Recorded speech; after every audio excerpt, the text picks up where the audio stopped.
Hi, I'm doctor Anamika and today will learn कि aligners और braces क्या होते हैं और क्यों करते हैं।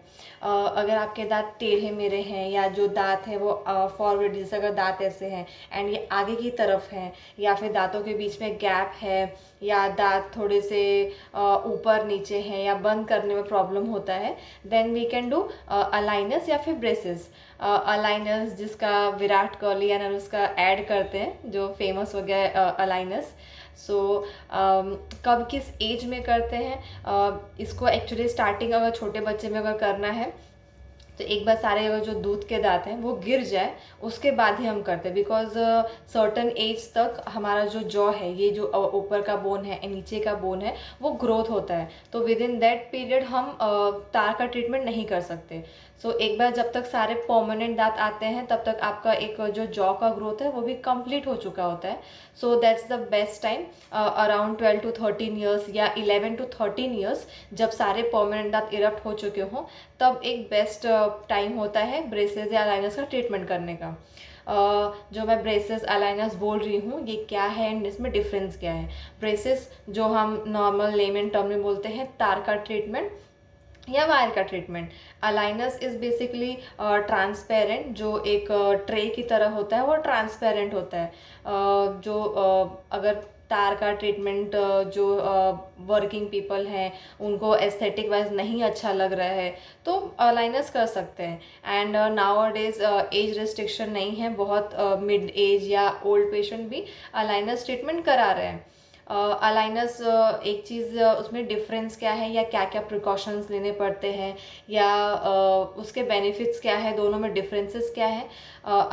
जो अपना वायर वाला है या ब्रेसेस जो बोल रहे हैं, उसके लिए हम जब पेशेंट को टाइम टू टाइम आना पड़ता है, बिकॉज उसमें फिटिंग या चेंजेस जो भी वायर का लूजनिंग या टाइटनिंग जो करना है उसके लिए पेशेंट को क्लिनिक आना पड़ता है। एंड ब्रेसेस में एक किट दी जाती है पेशेंट को, जो पेशेंट अपने घर ले जा सकते हैं।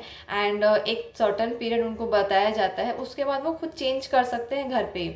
ऑफकोर्स फर्स्ट जो प्लेसमेंट होती है वो सिखाया जाता है, एंड देन वो बहुत ईजी कन्वीनियंट होता है फॉर द पेशेंट।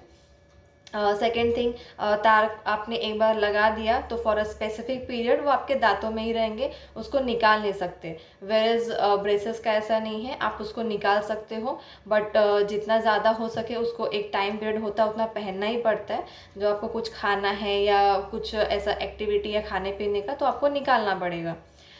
देन एक चीज़ होती है हाइजीन मेंटेनेंस, वेरी इंपॉर्टेंट। अगर आप ब्रेसेस तार का करा रहे हो तो आपको हाइजीन मेंटेन करना थोड़ा डिफ़िकल्ट होता है, बिकॉज दांत के ऊपर ही तार लगाया जाता है, जहाँ पे फूड लॉजमेंट या खाना अटकता है, या आप खाना खा रहे हो तो वहाँ पे अटकने के चांसेस हाई होते हैं, जिसकी वजह से केरीज वगैरह ज़्यादा होती है। तो वहाँ पे हाइजीन थोड़ा सा कॉम्प्रोमाइज़ होता है।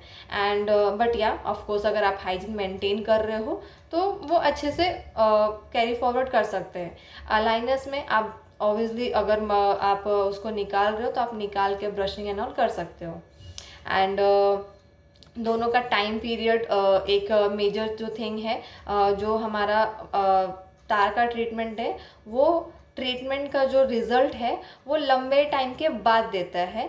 बट उसमें अगर फॉर एग्जांपल दांत अगर ऐसे फॉरवर्डली, फॉर एग्जांपल अगर दांत ऐसे हैं, अगर आप ऐसे देखो, दांत अगर ऐसे हैं, इस पोजीशन पे है, तो हमने अगर उसको पीछे अगर इस तरह से लिया है तो वापस से इस पोजीशन में जाने के चांसेस तार में कम होते हैं, बिकॉज तार का जो मूवमेंट होता है वो हम टिपिंग फोर्स से नहीं बल्कि बॉडीली मूवमेंट से करते हैं, जिसका रिजल्ट अच्छा होता है। तो उसके वजह से एक ये बेनिफिट है। बट या दोनों केसेस में रिटेनर्स तो हमें टाइम लगाने ही हैं, जो जो जिस टाइम पीरियड का ट्रीटमेंट प्लान डिसाइड हुआ आपको रिटेनर्स तो लगाने ही पड़ेंगे दोनों ही केसेस में।